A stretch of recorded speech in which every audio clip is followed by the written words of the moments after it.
insuportáveis há mais de 10 anos na sua cabeça. E a sua pressão estava dia a dia aumentando, ao ponto que você já estava sentindo muitas vezes durante o dia ter náuseas por causa da opressão e da dor de cabeça. Eu digo, você está livre, inteiramente livre, para a glória do Senhor Jesus. Onde você está agora, pode se levantar, já curado, de toda essa opressão, de toda essa dor de cabeça, de uma década de sofrimento. Levante as suas mãos totalmente livre, totalmente liberto, totalmente curado, totalmente curado.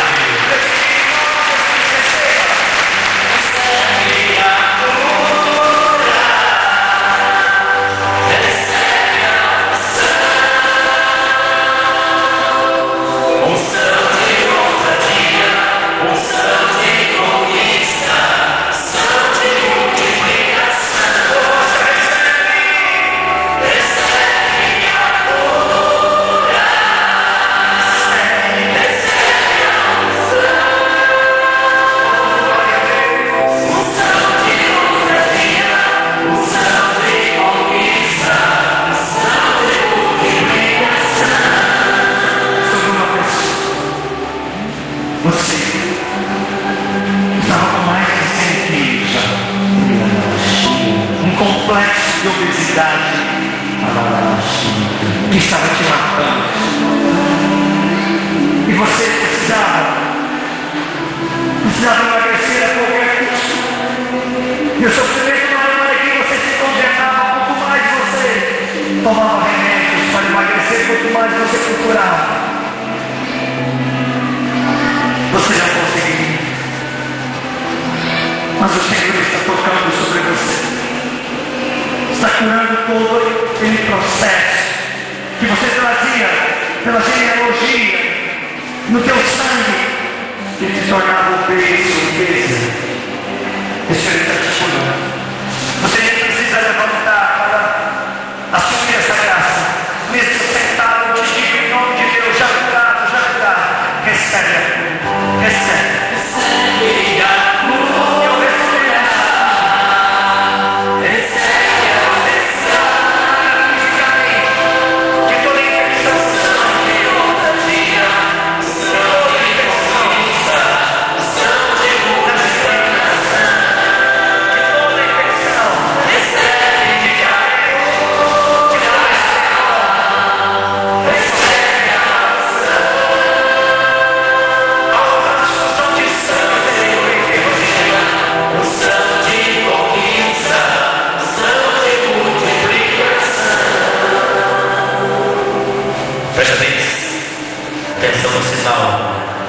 Que o Senhor vai te dar.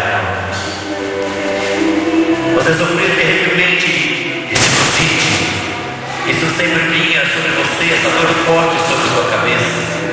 E você sente agora o sinal que é com você, que você começa a vai sentindo agora um calor sobre sua fronte, descendo sobre o seu nariz. Um calor. O Senhor está te curando completamente nessa sinusite para a glória de Deus. Você que toma posse dessa cura, levante a mão e acene para profetizar a bênção de Deus. E a Senhor toma posse, minha irmã, porque o Senhor poderosamente, você nunca mais terá essa enfermidade sobre ti. No poder de Jesus, a revelação de sumidade muito forte. Você sentiu na altura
sobre você.